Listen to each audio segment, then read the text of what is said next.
Hello दोस्तों, स्वागत है आपका एक बार फिर से मेरे यूट्यूब चैनल पर। दोस्तों, आज की इस वीडियो में हम बात करेंगे आईटीबीपी कांस्टेबल एनिमल ट्रांसपोर्ट और पायनियर की जो आपकी रिक्रूटमेंट आई हुई है, इसकी जीके और जीएस का क्लास का ये पांचवा पार्ट है। यदि आपने इससे पहले इसके चार पार्ट नहीं देखे तो मैं डिस्क्रिप्शन में उन वीडियोस का लिंक दे दूंगा, आप जाके वहाँ से पहले आपको चारों पार्ट देखने हैं, देन आपको पांचवा पार्ट देखना, तभी आप एक सीक्वेंस वाइज चल पाएंगे और आपको चीज़ें समझ में आ पाएंगी।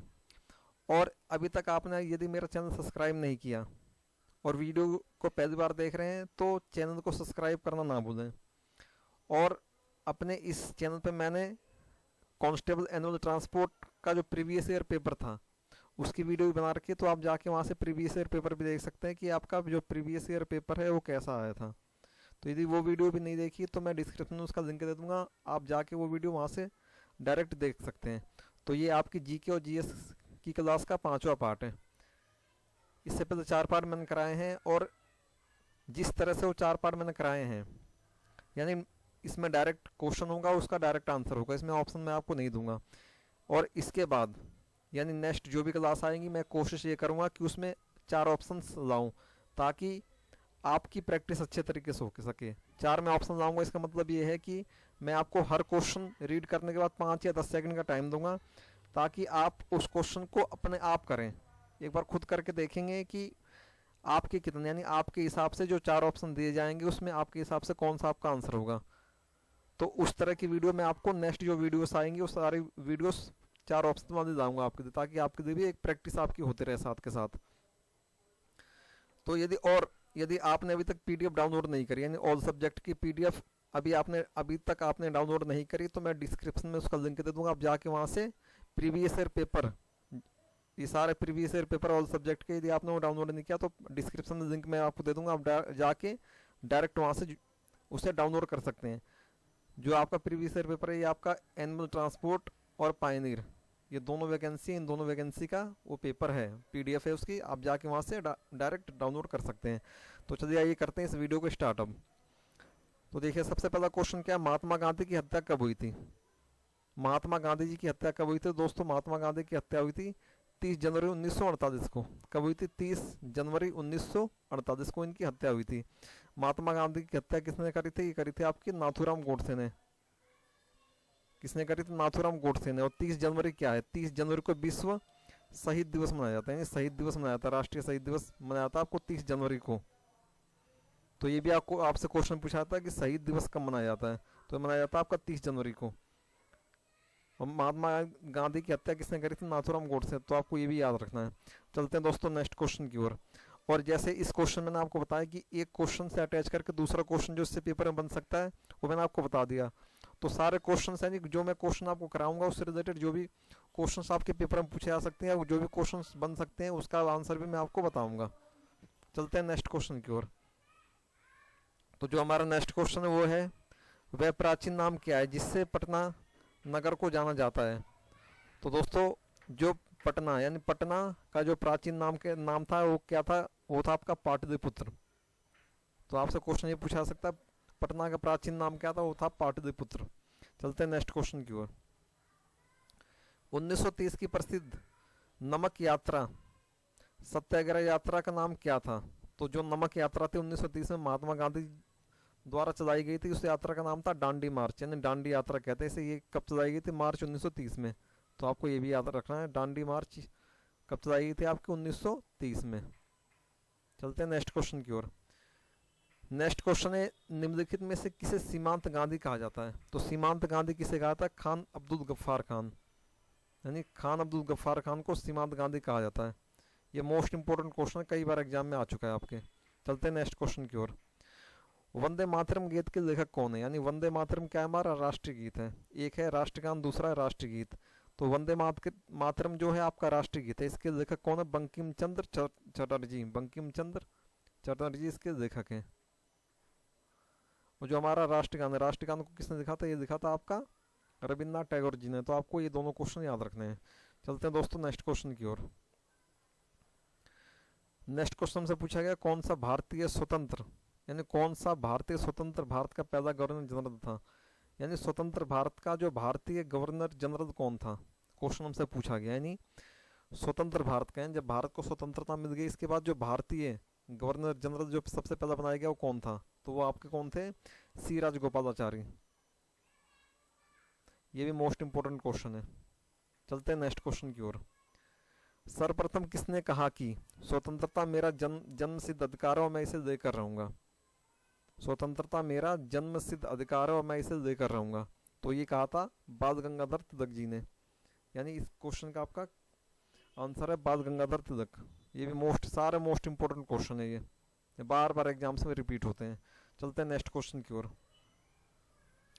मोहनजोदाड़ो को निम्नलिखित नामों में से एक नाम से भी जाना जाता है? यानी मोहनजोदाड़ो, मोहनजोदड़ो का शाब्दिक अर्थ क्या होता है? मृतकों का टीला। आपसे ये भी क्वेश्चन पूछा जा सकता है कि मोहनजोदड़ो का शाब्दिक अर्थ क्या होता है? मृतकों का टीला। और ये हमसे क्वेश्चन पूछा गया मोहनजोदाड़ो को निम्नलिखित में से किस नाम से जाना जाता है? तो किस नाम से जाना जाता है? ये आपके माउंट ऑफ डेड, यानी मृतकों का टीला। आप इसे हिंदी में लिखेंगे मृतकों का टीला, और इंग्लिश में से कहते हैं माउंट ऑफ डेड। चलते हैं नेक्स्ट क्वेश्चन की ओर। नेक्स्ट क्वेश्चन हमारा 9वां क्वेश्चन है। शाहनामा किसकी कृति, यानी शाहनामा किसने लिखी? तो शाहनामा किसने लिखी? फिरदौसी ने। चलते हैं दोस्तों नेक्स्ट क्वेश्चन की ओर। फतेहपुर सिकरी की स्थापना का श्रेय किसे जाता है? यानी फतेहपुर सिकरी जो है इसका निर्माण किसने किया? तो इसका निर्माण किया था अकबर ने। चलते हैं नेक्स्ट क्वेश्चन की ओर। राज्यसभा को अस्थाई सदन कहा जाता है, क्यों? राज्यसभा जो है इसे अस्थाई सदन क्यों कहा था? तो राज्यसभा को अस्थाई सदन इसलिए कहा था क्योंकि इसे कभी भंग नहीं किया जा सकता। यानी राज्यसभा को जैसे लोकसभा को भंग किया जा सकता है, वैसे राज्यसभा को भंग नहीं किया जा सकता। और राज्यसभा का जो कार्यकाल होता है ये होता है आपका 6 वर्षों का। 6 वर्षों का इसका कार्यकाल होता है। चलते हैं नेक्स्ट क्वेश्चन की ओर। संविधान में संशोधन नहीं किए जा सकते, यानी संविधान में संशोधन किए जा सकते हैं। तो संविधान में संशोधन जनमत संग्रह से, यानी जनता के संग्रह से, यानी जनमत संग्रह से संविधान में संशोधन नहीं किया सकते। चलते हैं नेक्स्ट क्वेश्चन की ओर। भारत में कब पहली बार राष्ट्रीय आपातकाल घोषित किया गया? तो भारत में सबसे पहली बार जो आपका राष्ट्रीय आपातकाल घोषित किया गया था, ये किया गया था 1962 में। 1962 में क्या हुआ था? भारत और चाइना का युद्ध। तो आपको ये भी याद रखना है। आपसे क्वेश्चन ये भी पूछा जा सकता है कि भारत और चाइना का युद्ध कब हुआ था? तो 1962 में, और उसी समय पहली बार राष्ट्रीय आपातकाल घोषित किया गया था। चलते हैं दोस्तों नेक्स्ट क्वेश्चन की ओर। संविधान सभा ने भारत के संविधान को कब अंगीकृत किया था? यानी संविधान सभा ने भारत के संविधान को कब अंगीकृत किया था? तो ये आपका किया था 26 नवंबर 1949 को। 26 नवंबर 1949 को इसे अंगीकृत किया था। चलते हैं, और उस समय केवल 15 अनुच्छेदों को ही लागू किया गया था। चलते हैं नेक्स्ट क्वेश्चन की ओर। हमने विश्व के किस राष्ट्र के संविधान से अपने मूल अधिकारों की संकल्पना ग्रहण की है? यानी जो हमारे मूल अधिकार, यानी मौलिक अधिकार, यानी मूल कर्तव्य। एक होता आपका मौलिक अधिकार, दूसरा होता आपका मूल अधिकार यानी मूल कर्तव्य। मूल कर्तव्यों की जो संख्या ये आपके दोस्तों 11 है। और ये हमने किस देश से दिया? तो ये हमने दिया यूएसए, यानी यूनाइटेड स्टेट ऑफ अमेरिका से दिया है आपका। चलते हैं दोस्तों नेक्स्ट क्वेश्चन की ओर। यदि राष्ट्रपति का पद खाली है तो उसे कितनी अवधि के अंदर भरना आवश्यक है? यानी राष्ट्रपति का पद खाली है तो उसे कितने, यानी उसे 6 महीने के अंदर भरना आवश्यक होता है राष्ट्रपति। यदि राष्ट्रपति, आपको ये भी क्वेश्चन याद रखना, ये भी पेपर में बहुत बार पूछा गया है, यदि राष्ट्रपति अपने पद पर नहीं होता तो उपराष्ट्रपति राष्ट्रपति के रूप में काम करता है। और यदि राष्ट्रपति और उपराष्ट्रपति दोनों अपने पद पे नहीं होते, यानी अगर राष्ट्रपति नहीं है तो उपराष्ट्रपति उसका काम करेगा, उपराष्ट्रपति भी नहीं है तो भारत का सर्वोच्च न्यायालय का न्यायाधीश राष्ट्रपति के रूप में काम करता है। ये तीनों क्वेश्चंस आपके एग्जाम में बहुत बार आ चुके हैं, तो आपको एकदम रट देना ये भी। चलते हैं दोस्तों नेक्स्ट क्वेश्चन की ओर। भारतीय संविधान का कौन सा अनुच्छेद जम्मू तथा कश्मीर राज्य को विशेष दर्जा देता है? तो कौन सा? अनुच्छेद 370। ये था अनुच्छेद 370 जो कि खत्म कर दिया गया है।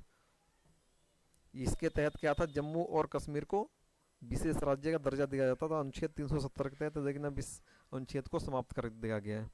चलते हैं दोस्तों नेक्स्ट क्वेश्चन की ओर।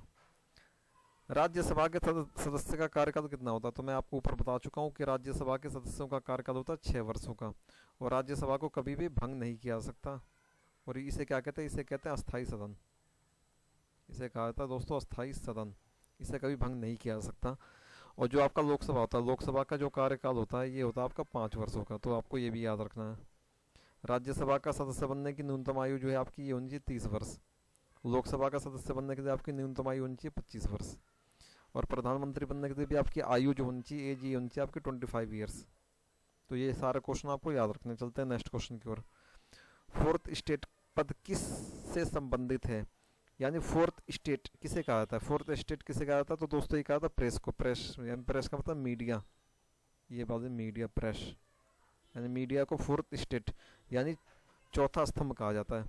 ये इंग्लिश में इसे कहते हैं फोर्थ स्टेट और हिंदी में इसे कहते हैं चौथा स्तंभ।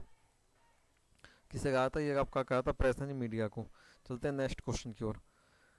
भारत के प्रथम उपराष्ट्रपति कौन थे? ये क्वेश्चन भी बहुत बार बहुत सारे एग्जाम्स में आ चुका है। भारत के प्रथम उपराष्ट्रपति कौन थे? Doctor S Radhakrishnan. ये भी आपको याद रखना है। तो दोस्तों ये इस वीडियो का लास्ट क्वेश्चन था। इस वीडियो को यहीं तक रखते हैं दोस्तों, मिलते हैं नेक्स्ट वीडियो में। तब तक के लिए जय हिंद, जय भारत।